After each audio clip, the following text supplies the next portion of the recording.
Torej, srečanje tukaj v centralni bazi v Afganistanu, centralni bazi slovenske vojske v Šindado, v času, ko slovenska vojska praznuje pomembno obletnico, ko slovenska država praznuje pomembno obletnico, ko smo tik pred Božičem in novim letom, je bilo zame pravzaprav ganljivo.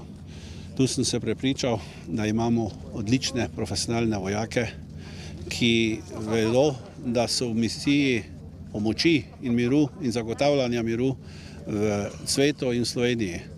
In jaz sem prepričan, da bodo slovenski vojaki storili vse, da bodo pomagali tej državi in da bodo del tiste skupnosti, ki si želi miren svet. Lahko rečem, da imeti takšne vojake je ponos za nas parlamentarce.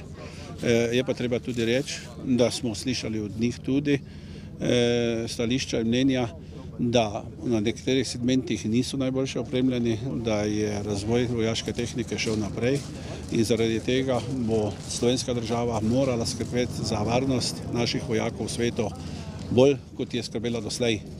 To je pomemben segment branjenja domovine v domovini in po svetu.